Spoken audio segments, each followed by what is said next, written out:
than our hunger, how God is greater than our thirst, and even how God outshines the darkness that seeks to take us out. God is exactly what we need in our times of need. God is right there when you need God. God is greater than any situation that you might be facing, any diagnosis that you might have. God is greater than any obstacle that might be before you. God is greater than any setback that you might be faced with right now. God is greater than anything that might come your way. When we find ourselves in the wilderness of life, God is along on the journey, listening and ensuring our safe arrival to our promise. God is right there in the midst of our wilderness experience, of us being in the forest of discontent. Today, I want to talk about how God is greater than the interruptions in life. In life, there are going to be some interruptions. There are going to be some interruptions in your dreams. There are going to be some interruptions in your journey. So I want to tag this text, Dream Interrupted. Dream interrupted. For some almost 54 years ago, a great man said, it is obvious today that America has defaulted on its promissory note, insofar as her citizens of color are concerned. Instead of honoring this sacred obligation, America has given the Negro people a bad check, a check which has come back marked insufficient funds. Martin Luther King said this in his I Have a Dream speech. If you know anything about history, you know in the summer of 1963, something amazing happened. People descended on our nation's capital in the month of August, right around this date, 28th of August. People descended on our nation's capital, demanding equal protection under the law, equal rights, and access to the ballot. People that looked like us decided they were sick and tired of being sick and tired. They got up and they marched on Washington. That march reminded many Americans that America had not lived up to its ideal. America had not lived up to the creed that it professed. America was sending a check that didn't have funds to cover what it said it would give. America had sent a check marked their return insufficient funds. The creed, this American creed that says all people are created equal and endowed with certain inalienable rights. Wait, let me pause right there. Inalienable rights. Inalienable means to another or not capable of being taken away or denied. Your inalienable rights means that nobody can take them away. Nobody can hand them out to you. They are given to you by God. What God has given you, nobody can take it away. And what God has given you, nobody can take it away. But I stopped by to remind you in the summer of 2017, in the month of August, in this place called Virginia, Charlottesville, Virginia to be exact, in California, in San Diego, some other folks are marching, wanting to take away some people's right. I stopped by to remind you that the dream has been interrupted. Help me. The dream has been interrupted. They are rejecting the humanity and the equal rights of people that look like us, black and brown people, and they are disregarding the religious minorities in America. They're saying that they want America back. Well, really, America was never theirs. If we were correct, the Native Americans should be asking for America back. And so here it is, some 54 years after the March on Washington, people are marching, saying that they want their country back. And they want their country that they stole back. Tell it, Reverend. 54 years ago, this young Baptist preacher from Atlanta, Georgia, gave us a speech in the shadow of Lincoln Memorial about America's inability to live up to its true meaning. He talked about a dream of America, a dream of America coming together for a common cause and a common good, for this nation living out its true ideas. I know you remember that dream. I know you remember that they always play it. And even so, as he stated, even so, though we face the difficulties of today and tomorrow, I still have a dream. It is a dream deeply rooted in the American dream. I have a dream that one day this nation will rise up and live out its true meaning, its creed. We hold these selves to be self-evident that all men, not some men, but all men are created equal. I have a dream that one day on the red hills of Georgia, the sons of former slaves and the sons of former slave owners will be able to sit down together at the table of brotherhood. Some 54 years ago, this Baptist preacher from Atlanta, Georgia, spoke these words, yet the dream is interrupted. The dream is interrupted. 2 weeks ago, white men and women carrying tiki torches. Yeah. I know those tiki torches were mad. Why are you carrying me to this area? I know that's right. Chanting racist slurs, marching through the streets of Charlottesville, Virginia. And in the late night of November 4th in 2008, can I be honest? I felt I was in a dream. I don't know if you recall that night, November 4th in 2008. You know the election of one of the greatest presidents this country has ever seen, Barack Hussein Obama. A tear ran down my eye. I felt like I was in a dream. I felt like something had occurred that I figured would never happen in my lifetime and would never happen in my lifetime. A man of African descent was voted to the highest office in this nation. I felt that the American dream was coming true for people that look like us. But don't you know the dream is interrupted? Don't you know the dream is interrupted?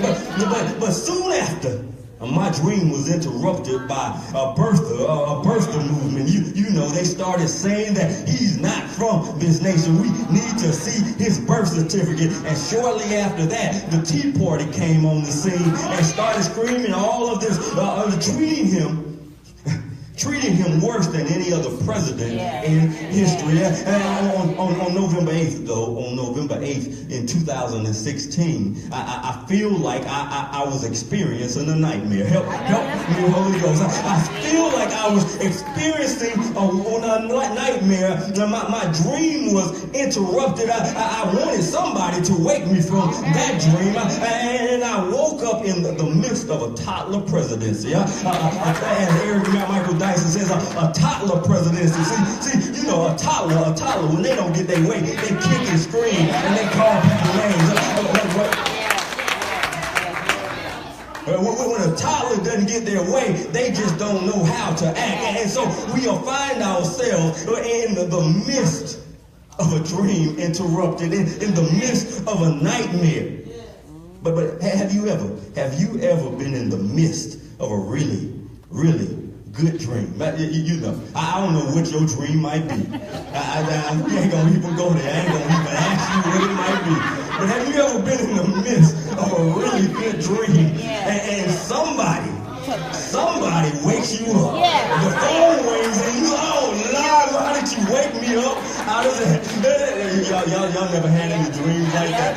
You just got mad that folk woke you up in the middle of your dream. And so somebody calls you in the morning and wakes you up, or the kids come running in the room and wake you up out of your dream, and you just mad all day because you try to go back to sleep to get back in the dream, but you just can't. You try, and I just can't, and you just mad.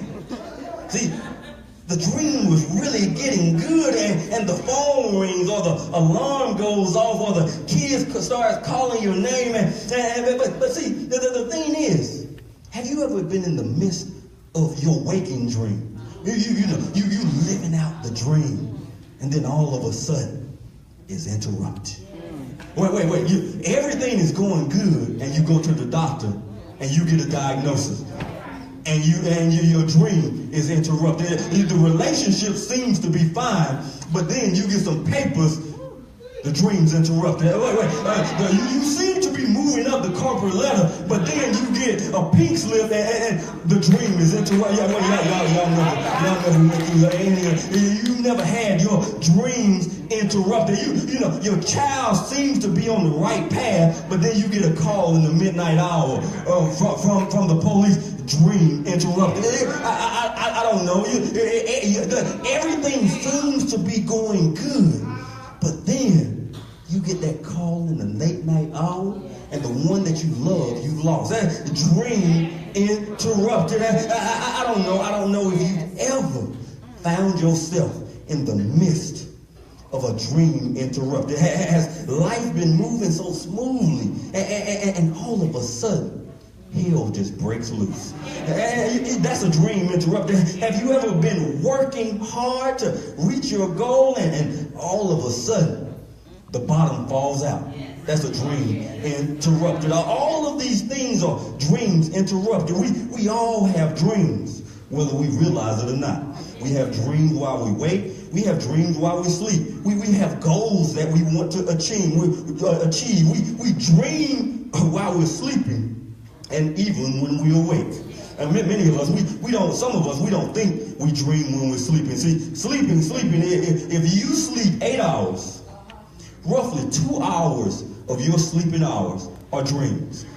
You just don't remember them. When you are in a deep REM sleep, you don't remember them because you don't focus on them. If you would focus on remembering your dreams, you will remember more of them. And so when we're in our REM sleep, when we're in the REM sleep, that's the deepest. So there's stages of sleep.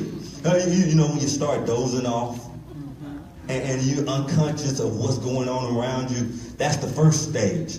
And then you move into the second stage where you really kind of sleep. But then you move into your REM sleep. And this happens about 90 minutes after you've fallen asleep. That sleep where it's hard to wake you out of. Where you know that real good sleep where slothers, you know that where stuff starts right.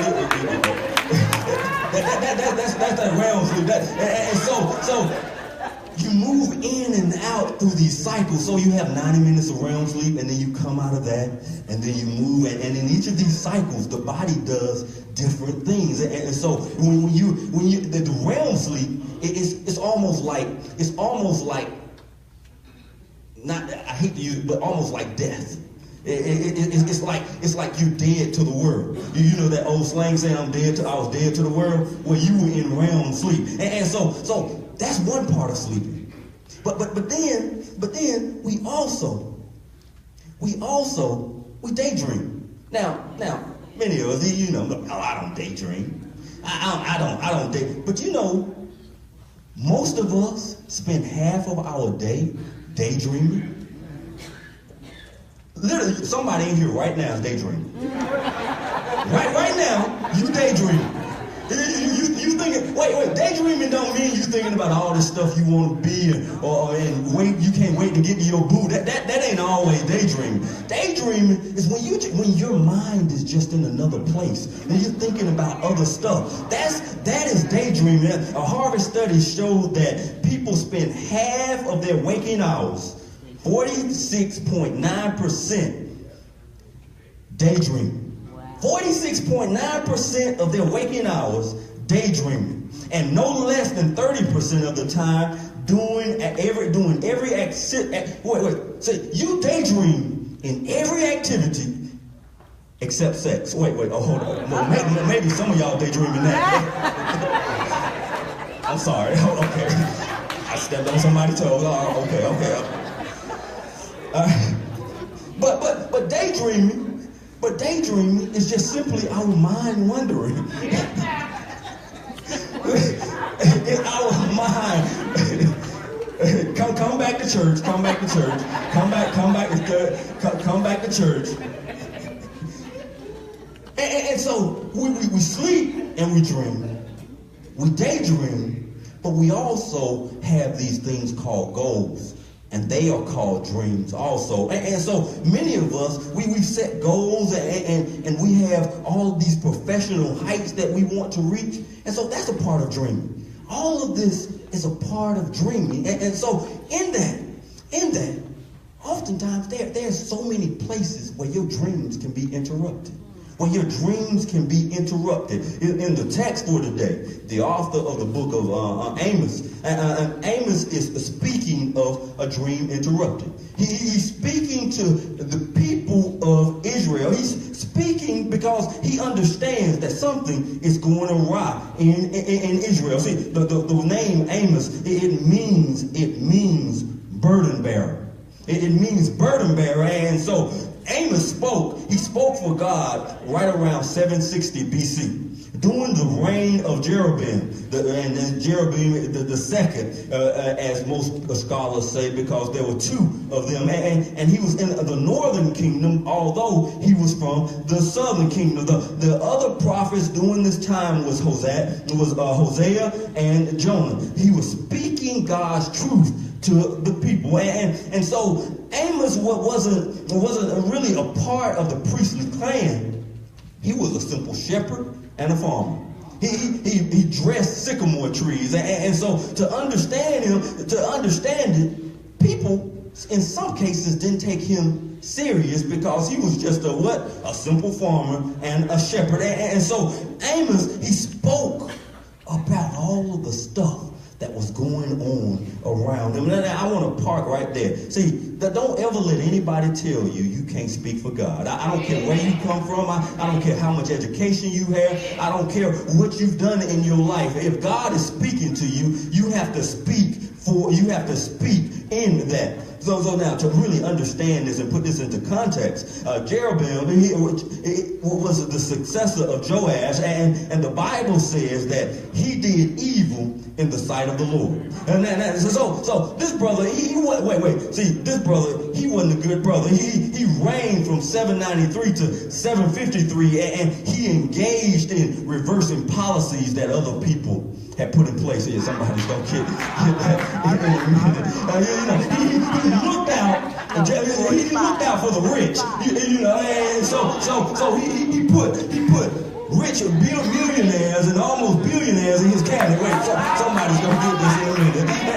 And so he did evil in the sight of the Lord. He did all of these things that God was not pleased with. He said he knew the word of God, but really he worshiped Baal, and he put stuff in place where people would worship Baal, and so he was doing evil in the sight of God. And so here's what Amos is working with. Now, the thing is, when you find yourself in the midst of people not doing what they're supposed to do, don't you know you got to speak up for God? Don't you know you have to speak up for God?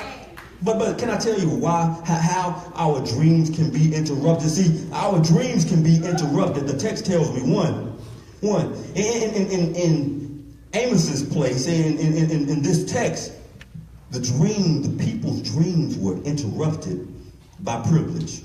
Wait, privilege. So privilege, and so Amos fought against the elite having more access than the poor. Wait, okay, y'all like it. So Amos had issue with folk who had privilege having more access than the poor. Wait. Amos, if he was in our time, he would have had issue with white men marching who have privilege. Wait, y'all not. Who have privilege and have no, okay. Tell a story. Privilege. He had issue with the privilege that people were exhibiting. He had issue. See, your dream is oftentimes interrupted by somebody else's privileges. So when you get laid off, It's because the CEO wants to make sure they can get their golden parachute.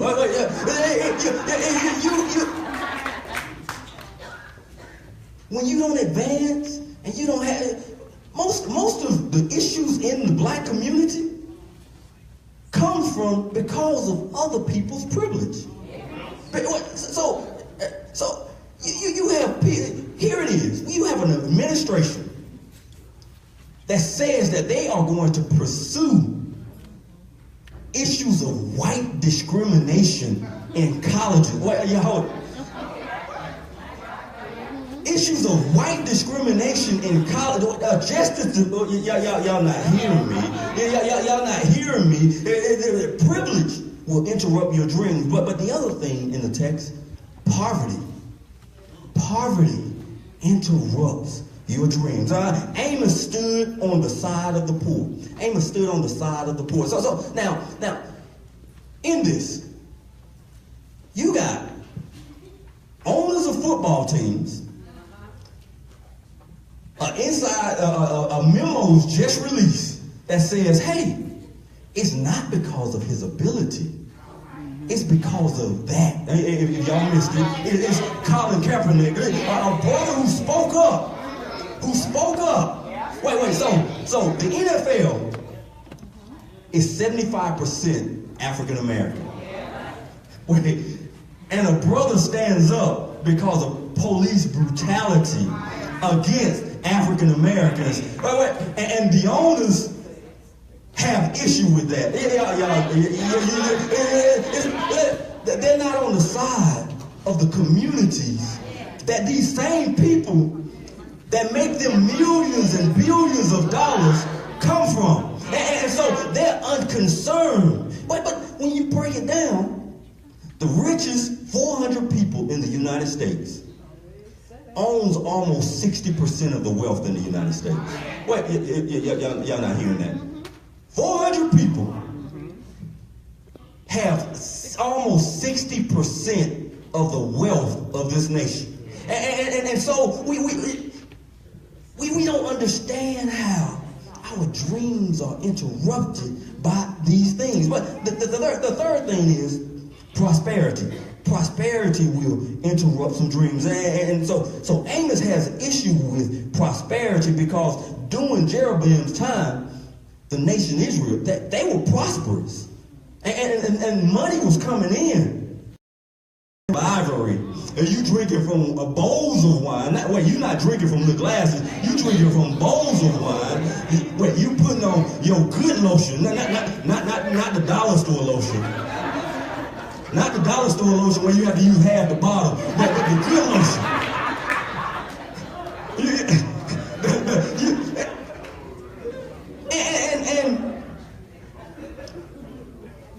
And Amos says the rich are cheating the poor. The rich are getting richer because they're cheating the poor. Because so if you're poor, there's a poor tax.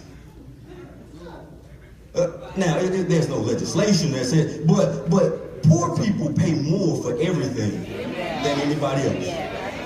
If your credit ain't good, guess what? You're going to pay 20% for your car loan. If you're rich and you got good credit, 0%. But that translates to almost everything we do. The grocery stores that you shop at, you go to Buckhead in a rich neighborhood, you're going to pay less. You're going to pay less than you would on Candler Road. And what do they say? They say, well, we have to put in for losses that we may incur because, people like you have a tendency to. But in those same places, folk walking in, putting stuff in their purses and their bags, and nobody is paying. Oh, y'all, boy, I tell you. And so all of these things, Amos said, it causes a dream interrupted. But also, Amos also tells us we must do three things. We must do three things. I'm going to get out your way. I'm almost out your way. See, the first thing is, First thing is, you got to understand what's going on. Too many of us, we don't understand what's going on. Don't get mad at me because I'm saying we spend too much time watching Real Housewives of Atlanta. We spend too much time and not enough time reading the newspaper, reading books that can help. I know I'm stepping on somebody's toes, but we got to understand. You got to understand what's going on around you. If you don't understand what's going on around you, there's stuff that's happening right now. That will affect not just us, but our kids. Our kids, the administration that is in office, and this supposedly, I know, I'm not preaching out. You have to understand, the supposed commission on voting is designed to set voting rights back. It's designed to set voting rights back. It's designed to take what your ancestors and what our forefathers fought for. And so you have to understand what's going on. Amos understood that what was going on, and he expressed it. Amos understood that I got to speak. He understood what it meant in Proverbs 28:5. Evildoers do not understand what is right, but those who seek the Lord understand it fully. If you truly seek the Lord, you seek to understand everything that is going on around you. You seek to get as much knowledge as you possibly can so you can stand and speak for God. You get as much as you can so that you can do what God has called you to do. The next thing Amos teaches us is that you got to stand up against oppression. You got to stand up against oppression. You have to stand for what God calls you to do. One of the things that I appreciate about Colin Kaepernick, here it is, a brother making $17 million a year. And he knew that when he stood up, there was a chance that he would lose his job. He understood when I speak out, it's going to be some people that are going to be gunning for me. So many of us, we're afraid to stand up. We're afraid. We get mad when people start supporting stuff. We get upset when people. For us to be true Christians, we should be standing up for the rights of people. We have to stand. And I know I talk about politics a lot. I know I talk about what's going on in the world a lot. And some folks say, I just want to hear the word of God. Well, I come to tell you, baby, this is the word of God. If I wasn't talking about it, I'm not standing in the prophetic tradition that is in the Bible. All of the prophets, they spoke truth to power. They spoke truth to power. They talked about what was going on. And now you say, oh, well, the prophets talked about it, but Jesus talked about it too. Jesus had issue with what was happening in his community. Jesus had issue. In Luke 21, it says, stand firm. Each of you will win life. If you just stand firm, you will win life. You got to stand up for somebody. You got to stand up for those who can't speak for themselves. You have to stand up for those who don't quite understand. You have to stand up and stand on God's word. You have to stand up. You got to understand, and then you got to stand up. But then the next thing you got to do is you got to demand change. You have to demand change. Here it is. Amos, in this book, he's demanding change. He's saying, look, something has to happen. Something has to happen. If it does not happen, you are going to be taken away in exile. Wait, let me say this. If we don't stand up and demand change, we're going to be taken away in chains. Wait. So, look, I like what Reverend Jamal Bryant said last week at the rally. He said, in front of the NFL, he said, you know, the NFL, they don't have a problem with brothers when they get a concussion, but they have a problem when brothers get a conscience. So we got to be willing to demand that things change.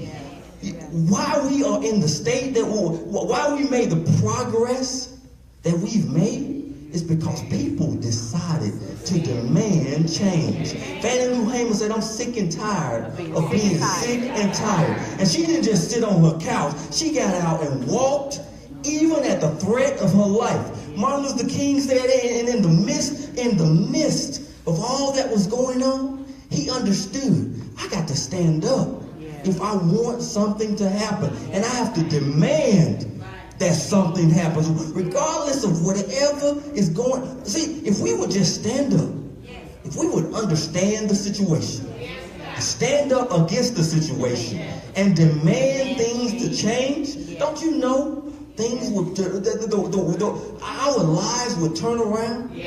If we would just decide that we're going to understand all of the issues that are occurring in our community, we stand up for those issues. And then we demand change. And and we put our money where our mouth is. Where our mouth is.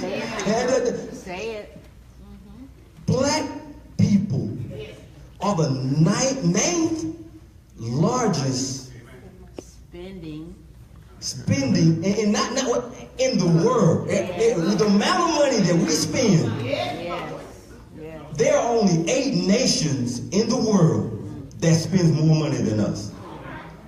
If we would take our money and really put it to use, particularly in our communities, our world would be totally different. If we would black out, I know some folks got some season tickets, so they're gonna get mad at me. Black out the NFL and not watch it.